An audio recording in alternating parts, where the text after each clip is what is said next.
Many years did it take you to find your purpose? Purpose is born out of obedience, not obsession. I was called incredible. Incredible Dan, Yes, incredible Dan. incredible Dan. Name says to do I am very means that God chose me to be loved. So He loves me and He chose me. You're a dancer. I heard that you're in a relationship, Okay. and before you became a pastor. So did the special person also transition to also the church, or she just Purpose changed. So circles changed. So every of my things changed. My reasoning changed. My thoughts changed. My dressing changed. My circle of friends changed.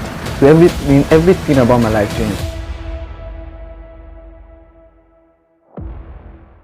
Hi everyone, welcome to Think Different with St.promise, a talk show podcast that will help you to navigate your life issues daily. And today is going to be the first episode, and the topic is purpose and identity crisis, finding your purpose in a noisy generation as we live in. And today it's a privilege to have the phenomenal, he needs no introduction. Created the dance group for 2 years, also served as the RCF president for 2 tenure, JCCF president for 1 tenure, and also he was also in the SUG executive. He was an executive, and he was also in the politics of Bamdele Olumilua University, also a civil engineering student who graduated 2025 set.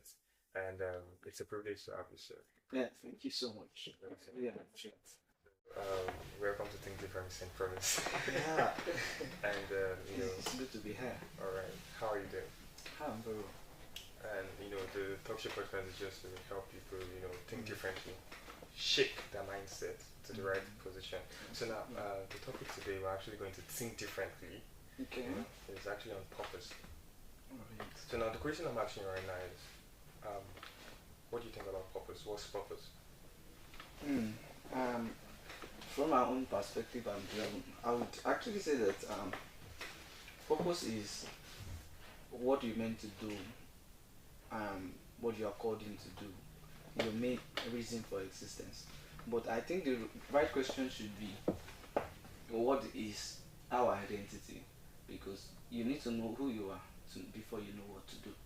So before you know what to go into, what you're called into, the space at which you are to influence, I think the most essential thing is you should know who you are. So the question is, who are you and why are you here? So if you begin to navigate and you know the right answers for that, then you can proceed to, what am I to do? What is my calling? What is my purpose on this earth? And then that's where the definition and all things comes in like that. I think that's it. Purpose is about you're doing what you're called to do. Yes. So now, before purpose, Okay. purpose, do you believe in identity? Yes, very well. And as scripture told us in Genesis, and when God was creating man, the first thing and the first identity every man has is that we are created in the image of God. Yes. That's the first identity. So every man is created in the image of God. So the first identity is you know that you look like Jesus. Mm-hmm. Yes, that's the first identity every man has, and that is my own belief. So if I'm created to the image of Jesus, then I know that definitely I look like Jesus. I possess what Jesus possessed, and then I think like him. But the thing is, if you say, okay, before you find your purpose, you first find your identity, and you can only find your identity through your creator. Yes. But now Talk we about live, the source. we live in a society right now. Not everybody really care about creator, all this God stuff and God stuff. You understand what I'm talking Yeah, about? I do. And we live whereby people actually focus on public opinions more than the right opinions. Yes, yes. You understand what I'm saying? So now, if you're to speak to an adult, young teenager, or even a teenager, how can they create a relationship regard to actually now know their identity before finding their purpose? Alright. I think that's the most important aspect at which every youth and everyone should understand. And one of the best ways at which one can find purpose and find reason for existence is, number one, very essential, is get born again. Born again. Yes. That's it. You can only go. Not everybody, you know, everybody does not really see that importance now. There's no way at which you can map it out. Ronaldo, we have Ronaldo's mercies and we have elite people like that. They didn't say they were born again before they found their purpose. Okay, now here is it. Okay. Imagine if there was something that was it Max Monroe was saying. Max Monroe said something of blessed memory, and he said that if the purpose of a thing is not known, abuse is inevitable. Now, if everybody picture and image their life to be like Ronaldo, it means that at instant seasons of their life, they will get swayed away. Why? Because Ronaldo found a path that he had no choice but to follow. One of those important things that we need to focus on is that when talking about people who are already influential and then they are celebrities, one of those things to check in is not trying to compare ourselves with them, because purpose is not in comparison. But people compare themselves with a lot of people. And that's it. And I want to be like Ronaldo, I want to be like Messi. the danger in this is that purpose, when you don't know who you are, you imitate instead of innovate. But you know, the thing is, it's not even about. Also in the church, you know, people copy each other. That's it. If You know, God is people structuring you to copy. something else, and then you begin to, sometimes instead of you to learn, sometimes you heavy. Instead of you to, actually contribute, you begin to just compete. And purpose is not born out of competition. So it is born out of you innovating. God can want you to be somebody special. God can want you to be operating in a very different lane entirely. But if you follow other people's lane, you end up becoming something that those other people has become. Now there's no difference in both of you. So you are not special. But I know that God has a unique plan for everybody. He said every man that he has created, he knows everyone. So it means that if we go back to the origin, I don't want to give another answer different from the source. That's why I'm just saying this. Because the only way to find purpose is what? The source, the truth. Yes, that's how we can actually push it. Because if we begin to give other answers, people can begin to think, no. There's no how to find purpose apart from going back to your creator. I guess about 7 years ago, someone gave this scenario. Say when you buy a mobile phone, and when you get the mobile phone, it comes with a user guide. Mm-hmm. Now that user guide teaches you how to use the phone. It's just like you trying to use a phone. What phones are made for, to receive calls, text message, and use the internet. Then you trying to use phone for something differently. You understand? Mm-hmm. And he said, that's just how we human beings, like the Bible is actually our own user guide, and through the Bible, you create a relationship with God. That being said, so first thing first, in finding purpose, you first find your identity. Yeah, Now that's finding your identity, you have to find your identity with God. Now after finding your identity now, when you are working in purpose or you now know your purpose, how can one be disciplined I think to focus on your purpose? Yes, that's important. That's known as intentional living. If you want to work in purpose, because purpose is best known in alignment, alright? So when you begin to align yourself to what you are called into, then you begin to see that you begin to become. But here's the best scenario. There was a time, what's his name? I think Steve Jobs. Yeah, I know Steve Jobs. Yes, there was a time Steve Jobs he worked, and then he was diagnosed of pancreas cancer at age 49. Yeah. And then I began to understand that Steve Jobs said he has made all the money and he has everything that he wanted. But while he was on the bed and then he was rethinking again, he said there are a lot of things that he has not even achieved at all. And then they told him that can he give a 15-minute speech to subset of university graduates? I still have the speech and I still listen to it. And do you know one of the most important part where he said that if you are to die in the next 24 hours, what would you do? And that's the most important question we ask everyone is, if you have 24 hours to live, everybody needs to do that check. If you have 24 hours to live, what would you do? Would you want to go and invest? Would you want to get a car? Would you want to do your best hairstyle or something? Those things will not even cross your mind, because you know that number one, the hairstyle you can't take it to your grave. Number two, the investment. If you invest now, who will take the profit? And all of those things. Money won't be what you'll be chasing, because money don't answer to money don't answer to just some frivolities. Yeah. What money answers to is value. Yeah. So you are not there as a person. So your profit, who will take the profit? So it's essential now that if you have 24 hours to live, what would you do? It's a check for everybody. So if you want to be disciplined and you are in purpose, spend 24 hours of your day wisely. You have 24 hours in a day. If you want to work in purpose and you want to be that which you know that you have seen in your identity card, then you should work in alignment every 24 hours. I woke up in the morning and I was trying to leave where I was staying, and then I saw some guys early in the morning, just barely around 8, 9, and they sat down and they were playing games. Call of Duty. 8 in the morning, 8, 9. I was just as at age 21, 23, and you see guys so immersed. And the funny aspect of it is that it's not just young men that play games now. There are adults that play games. There are adults that play games. I've seen adults, I've seen people of age 40, 45, 50, and then they get up and play game midnight.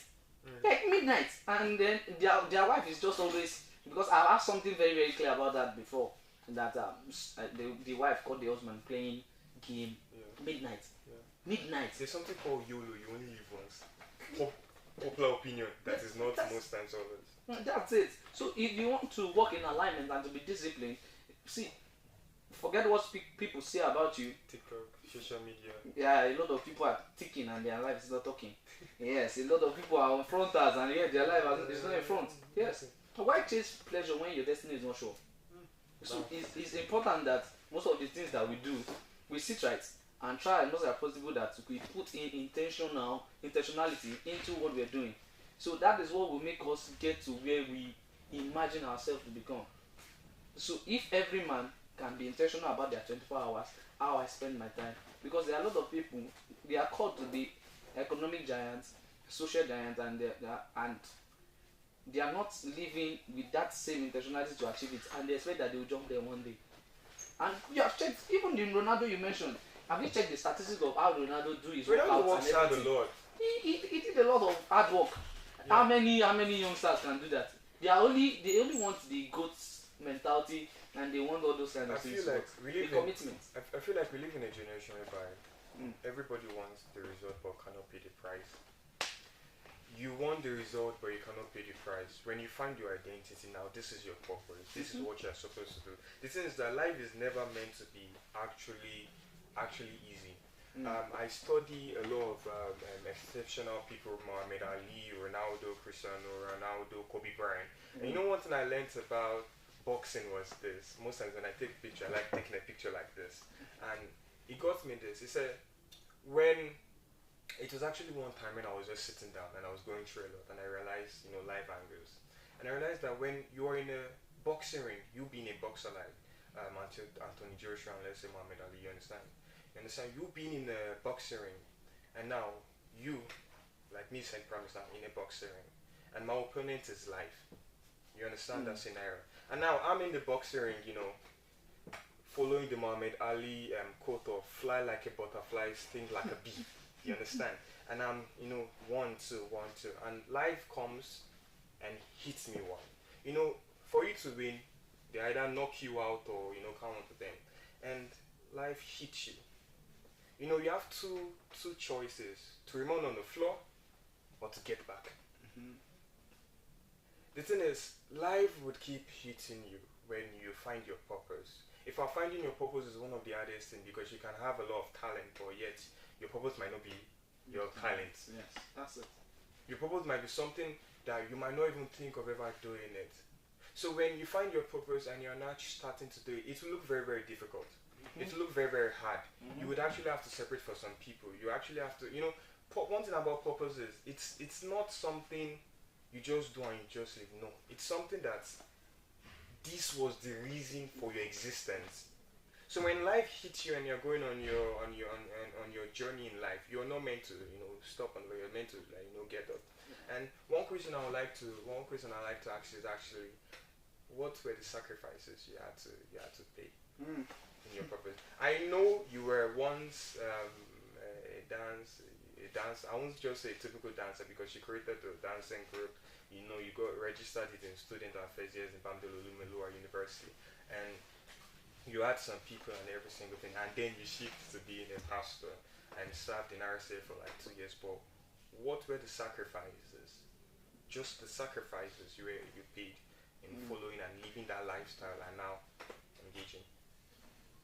Ah, I think the major sacrifices that I knew that it was really really tough for me was people's voices. That's hard. It's very very hard. You know, when you try to want to shift and make a big wave in your life and trying to get committed, because one of those ways at which you know that you are not in purpose is when your thoughts does not align with your voice. What you're doing doesn't align with what is burdening you. Yes. So I had a burden, I had a calling, and I had something to offer through service. And then I knew that I was not on the right track. And then as I began to navigate the new part, but there are people that are saying a lot of things. There are people, you know, then it's not when you begin to receive some encouragement. Those are times whereby you know that no, this is this is either that I stop or I It's very hard. Right? very very hard. The people's voices, one of those important things to look out for. And then as I begin to pursue my purpose and identity into what I'm called to do, you know, and one of those things to know and pick from this is that whenever the purpose is wrong, the pursuit can never be right. So Okay. yes, I began to know that this is the intention of God. This is my identity, and I begin to go into it. The sacrifices were just me copying myself from that which I have always done before. You know, there is this kind of feeling you have when you have been doing something for years continuously, and then suddenly you stopped it. Yeah. So you feel like, you know, sometimes you want to have a flashback. Sometimes you feel like, am I getting it right? And especially when even in the new pursuit you are not having right results, so you feel like going back, Yeah. or you feel like am I truly doing the right thing? I should have stayed back. Yeah. I shouldn't have continued. And then I just begin to think about it. Yeah. Sometimes I'm in my room, and then natural me would have played the sound and then vibe and dance to it. I'm sure the sound is not going to be so Someone was asking me one day and he was saying, Pastor, you don't dance even in church again. And he said, do you still dance and all these things? And I said, why not? I dance and I praise God. I praise God in my room. So people are saying, okay, why don't you I only hear you praying in your room. I only hear with Apostle do. You know, and one of those things that I do actually is that sometimes you have to curb yourself from doing some things for a while. So, like 6 months, 1 year, you make sure you don't do that which you have been doing before, so that you can be focused on my purpose, and that's what we call discipline. Yes, that's where the discipline comes comes in. So, what I did was not to take a look at my back experiences, not to take a look at what I do before. So I fixed my eyes on doing that which I know is new. And anytime I feel like dancing, I just begin to praise God. Anytime I feel like, yeah. So anytime I feel, because natural me, I do dance a lot. I started dancing from the age of 5. So I collected a lot of awards. I collected a lot of, you know, gifts. Like they literally carry me everywhere to dance, and then I stunt, I do all those things. So, and to stop it at age 22 or thereabouts, and not to do it again and venture into something new, I felt like weird. But the most important thing is not about how you feel, but where you're going. So I kept my eyes focused on where I was going. I kept my eyes fixed on what God has told me that He wanted me to do and that I will become. So I started seeing new future. I started imagining new things, and I started getting new insights. And those are the sacrifices I took to cut away my past, because one of those important things that Paul did was that Paul said that forgetting those things which are behind and looking forward to those things which are before. So I fix my gaze on what is to come, not what has gone. So one of those things that is important as a great sacrifice into pursuing your purpose is cutting off your past. But it's very, very hard. Very, very, very, You know, very. it's It can be very, very, very. it's very, very hard because, most times when you're, we have people that are most time talented in Juventus and they are not supposed to be doing that. They're actually for more, their purpose is actually to do more great things. But because of what they are seeing right now, it's like, starting all afresh. Starting all afresh is very, very hard. I share a story with people most times. Most times I'm not someone that like the camera. I hate the camera actually. I hate the camera actually. I'm more of an editor. I edit worship videos. The consistency of 8 months, I edited worship videos on all different social media platforms, reached over 20 million people. And one of my visuals then was Sumisola with over 4 point something million views and engagement. Even there was a funny part, Seth. Yeah, there was this soundtrack, and if you don't help me, where else can I go? Yeah, blew that on TikTok. And there was another one. I am confident. I am rest assured because Emmanuel is with me. Now that I remember they watching it on YouTube on their stuff. Then after watching it, I now started editing it into short clips and posting it on St.promise. That's on my TikTok page. Then and after doing that, it reached over millions of people. And the funniest thing was when I now went because the main video on YouTube did not have up to let's say over 30,000 views. It was posted on Sheun Dede, their keyboardist account. So when it blew up there, the video had like very few numbers. And when it blew up on TikTok, I saw people going there and watching it, and people are like, grateful and gracious. Now, me being an editor and you're having over 3 point something million likes, it gives you that confidence of like, yeah, cool. I'm a brand and I'm all that kind of stuff. And God is now like, okay, Alpha, try to make some videos that will help some people. And I'm like, yeah, not me, because you're making me to start from beginning. I post 12 times a day. I sacrifice and I don't sleep. I have videos ready for 3 months to come, and I just keep working because I just want to just see result no matter the sacrifice, and I just keep going and going and going and going. And you're telling me I need to now start making videos. People, I'm like, what will people say? What will people say? People's voices. Most times when you're on your pursuit of your purpose, ignore the noise. Ignore the noise. We have a noisy generation. You need to ignore the noise and just focus on what's important. If you keep looking back, you would literally get crashed. You can never keep driving and you're looking down. You can never keep driving and you're looking down. You actually have to keep focused, but it's very, very, very, very hard to do that. You understand? And it took me until, let's say, last year. God sent a lot of people visuals and every single thing, and I was like still nonchalant and disobedient because I'm like, I cannot. You can't tell me to give up. Over 200,000 people are following you, and give that up. Give that up, and now start playing videos. Like, it's not making sense. God forgive me. You understand?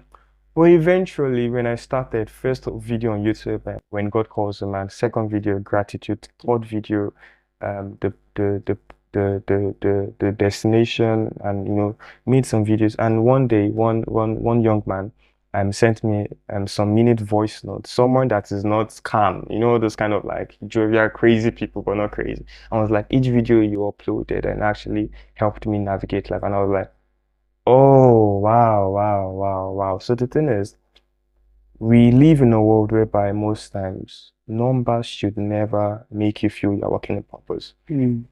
Statistics and every single thing. Purpose is something whereby you know that this is really what you are called for. And when you, like you said, you actually have to have that inner peace while working with it. And that's just it about working in purpose. Now, the question is, how many relationships did you have to end while working on your purpose?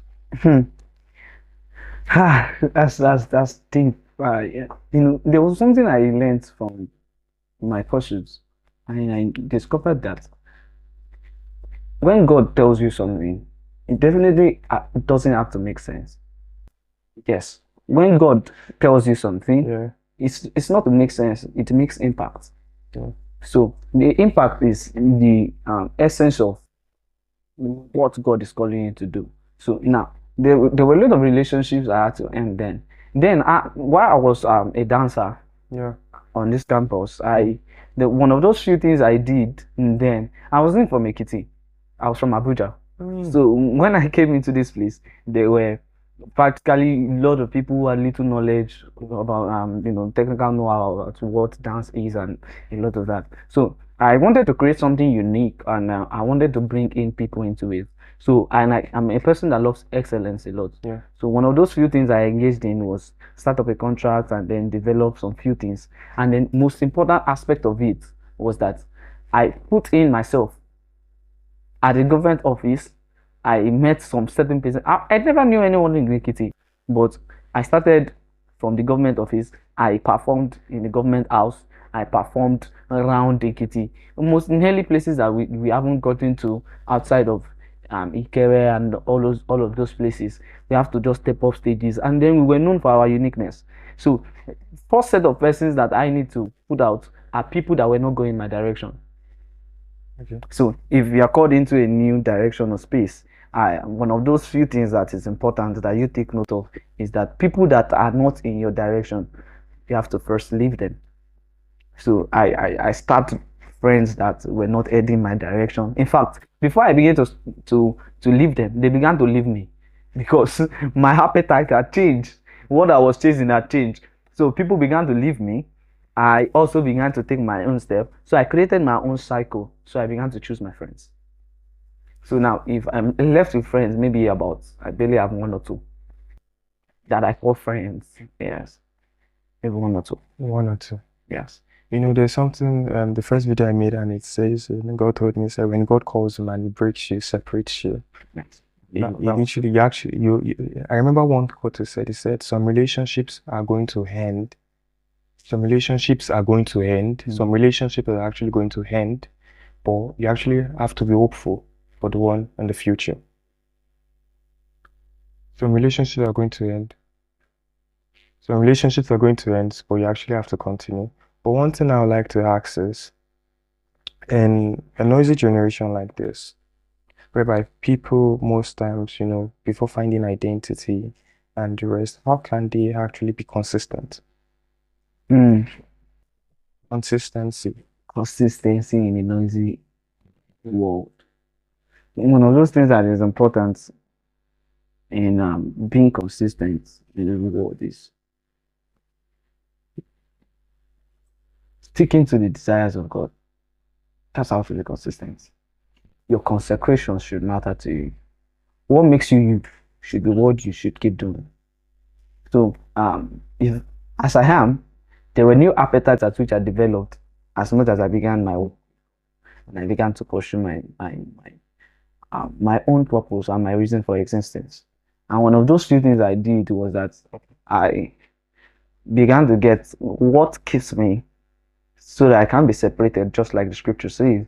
And then I began to pursue that which will put me into what I am called to become. So I am still becoming, I'm not yet there yet, but I know that definitely one day I will be there.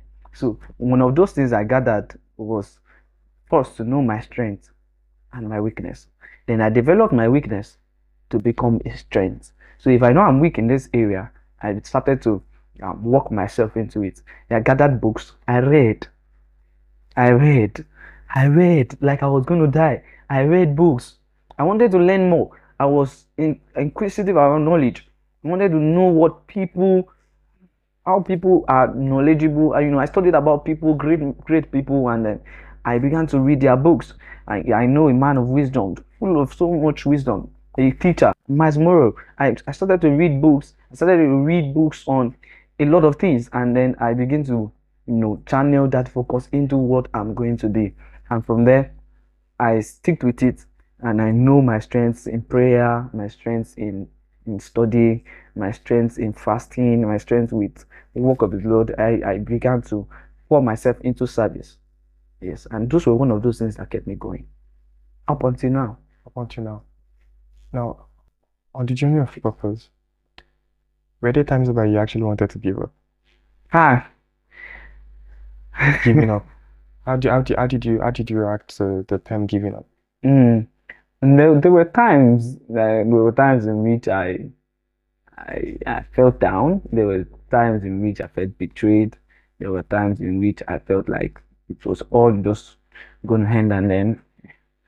But the most important aspect is that when you sleep and you wake up and then it's day again, you have to keep going. So there are three aspects of this life: the arrival time, and then the middle, that is the life aspect, and then the last part of it is the departure time. That one no one knows. So I only know that I opened my eyes and I found myself in this world. So that's my arrival time. So the little space I have, which is life, I have to keep going. So by the time I sleep, I want to fall, I want to fail, but my spirit just keeps burning, and it keeps something just rose up in my mind, and that boy, you can't fail. If Elijah had failed, Jezebel would have said, "I said so. This boy, he can't last." So I had to just continue. I brazened myself up with scripture, and the word of the Lord is life. So it brings life into my soul, and as I keep moving again. Good. Quick question. How many years did it take you to find your purpose? I think it took me about 21 years. 21 years before you could find your purpose. Yeah. Initially, I was working on the parts that I was thinking, I was merely imitating and trying to find what my life was all about. But I began to notice that one of those things is that purpose is born out of obedience, not obsession. Purpose is born out of obedience, not obsession. Last one question is, what were the things you normally do before? You being a dancer and all those, living that life, and you now being a pastor. Before, Yeah. What was the normal? Is it small Dan? I was called Incredible Incredible Dan. Yeah, Incredible Dan. Incredible Dan. Okay. I was a dancer, and I was the boss. So I was heading a dance academy of about 50 members. It was a really huge one on campus. And then as I began to navigate, I saw that I was growing bigger and bigger in needs. And, I think 2 weeks before, we were supposed to go for a show at Oye, and then we had scouts coming from overseas. And I think about just 2 scouts there. And then it was a dance challenge, a dance hall. I was thinking I was going to participate in that, so I've been preparing. And until the day the Lord called me, and as my name implies, Oluwayomi. So all of my life I've been carrying that name. When you see people telling you that I love your name, I love your name, but then your name is beautiful, everybody just really feels about my name. And I myself carrying the name, I don't know what I was carrying. But on the day I was called, that was when my name made sense. The name says Oluwayomi. It means that God chose me to be loved. So he loves me and he chose me. And since then, I carry the identity in that name. And I forsake all my past, my behaviors, my actions, my my movements, my style of walking. I had a particular style of I had a style of walking then, and then my style of dressing. Yeah. Yeah. Then I had some crazy baggies. Really? Yeah. And now you're wearing, And now you see me on tie now. And then I had crazy baggies. I had head warmers. Head warmer. I had those countless things. And for me, this big boy vibes, doing big boy moves. And now you're leading thousands of people to pray. Yeah, To exactly. kabash and kabash and kabash. One other question I would like to say, when you were a dancer, I heard that you were in a relationship. Okay. And before you became a pastor. So, did the special person also transition to also the church, or she just Okay. When I was dancing, I had a couple of people around me. And OBO? That's not the case. I think those things that happen then was Yeah. that when you have value, there are a lot of people that will want to come close to you. Okay. So just to and then we had a lot of that's how it happens then. A lot of people around us. So yeah, definitely yes. I was in one, and then purpose changed. So circles changed. And what was important is that one of those things that God used me for is that when I changed and when I saw the light, everyone around me, including all the dancers of campus, everybody began to attend the church I attend. I also heard that she also started wearing skirts. Yeah, she from was Rachel. converted. I'm for real. Yeah, she was converted. She loves you. That's love, man. Yes, yes.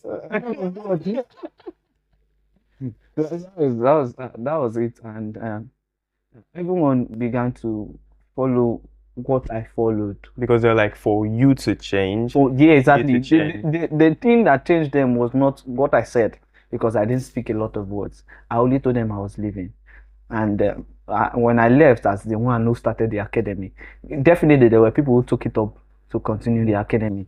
But the most important aspect of it is that they saw that when I changed, I yielded completely. Yeah. So my story was preached to them. So there are a lot of people who preach sermons, but there are some people that their life is a message. So I was that person. So every of my things changed, my reasoning changed, my thoughts changed, my dressing changed, my circle of friends changed. So everything about my life changed. So people began to see a new light. Just like you say, there's always light at the end of the tunnel. But my own case, I was the light walking through the tunnel. So when I got to the end of the tunnel, light was shining. It's actually nice from being a dancer to actually leading a camp, a fellowship, and also holding the JCCF, also holding being the JCCF president is actually very, very nice. So just to round everything up, if you were to speak to your younger self, what would you tell your younger self with all your experience right now? Okay, if I have the privilege, Yeah. just like what Steve Jobs said to the university students, I would use that and I'll put in my own words. And that is? And Steve Jobs was telling them and said, if you have 24 hours left to live, what would you do? I'll tell my younger self to spend every 24 hours wisely. And I'll tell my younger self to stay deeply rooted in God. No man can be anything. Anything at all. No exceptions. No man can be anything at all. Anything without the help of God. So if there are thousands of people fulfilling their purpose outside of God, how did you know that's their purpose? And you don't copy popular opinions. Yes.